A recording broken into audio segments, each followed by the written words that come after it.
इस खास ऐतिहासिक विश्लेषण में स्वागत है। आज हम इतिहास के एक ऐसे पन्ने को पलटने जा रहे हैं जो बहादुरी, बगावत और एक बेहद भयंकर त्रासदी से जुड़ा है। जी हाँ, हमारे केंद्र में है खान अब्दुल गफ्फार खान और उनके इर्द गिर्द बुना गया एक ऐसा ऐतिहासिक दावा जो सीधे सीधे अंग्रेजी हुकूमत से टकराता है। तो चलिए बिना किसी देरी के इस दावे की गहराई में उतरते हैं और किस्सा ख्वानी बाजार के उस ऐतिहासिक संघर्ष की पूरी कहानी को समझने की कोशिश करते हैं जिसे इस स्रोत में बहुत ही प्रमुखता से उठाया गया है।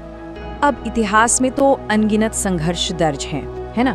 लेकिन जब कोई स्रोत किसी एक खास घटना पे इतना ज्यादा जोर देता है तो दिमाग में ये सवाल उठना बिल्कुल लाजमी है। आखिर खान अब्दुल गफ्फार खान के दौर का वो कौन सा विशिष्ट दावा है, वो कौन सी इतनी बड़ी त्रासदी है जिसके इर्द गिर्द इस पूरी की पूरी चर्चा को बुना गया है।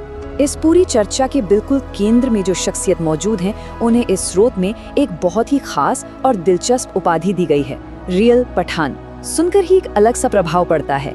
ये सिर्फ कोई नाम नहीं है बल्कि उनके मजबूत और बिल्कुल अडिग व्यक्तित्व का एक प्रतीक है। खुदाई खिदमतगार जैसा एक विशाल अहिंसक आंदोलन खड़ा करने वाले गफ्फार खान की ऐतिहासिक छवि को स्रोत निर्माता इसी रियल पठान वाले नजरिए से स्थापित करता है। और यही वो नींव है जिस पर आगे चलकर एक बहुत बड़े टकराव की इमारत खड़ी होती है। तो टकराव के दोनों पक्ष यहाँ बिल्कुल शीशे की तरह साफ हैं। एक तरफ है दुनिया की सबसे ताकतवर ब्रिटिश हुकूमत और दूसरी तरफ निहत्थे प्रदर्शनकारी, जिन्हें इस स्रोत में स्पष्ट रूप से 500 मुसलमानों के रूप में संदर्भित किया गया है।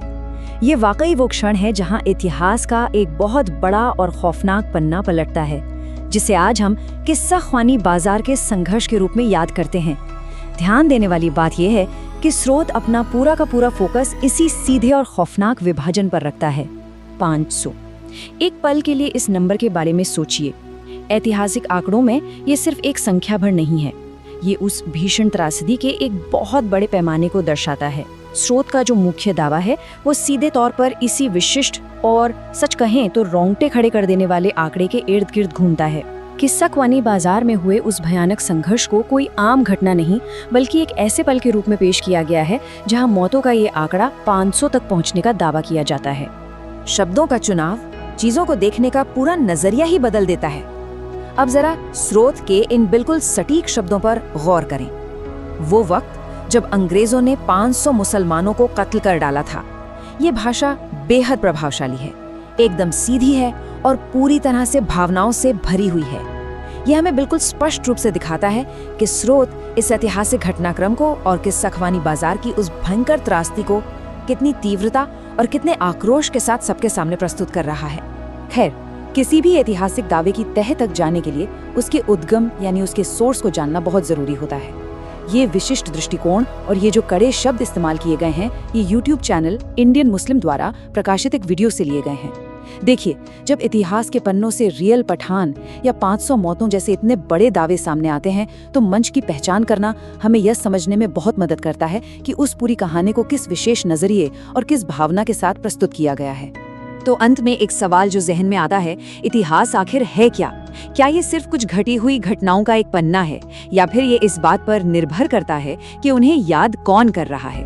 किस्सा ख्वानी बाजार जैसी इतनी गंभीर त्रासदियों को और खान अब्दुल गफ्फार खान जैसी महान हस्तियों की विरासत को आज के इस डिजिटल युग में अलग अलग विचारधाराएं कैसे पेश करती हैं, ये अपने आप में एक बहुत बड़ा सवाल है। स्वतंत्र अध्ययन ही इतिहास की वो सच्ची और निष्पक्ष तस्वीर दिखाता है। इस दिलचस्प विश्लेषण से जुड़ने के लिए बहुत बहुत धन्यवाद।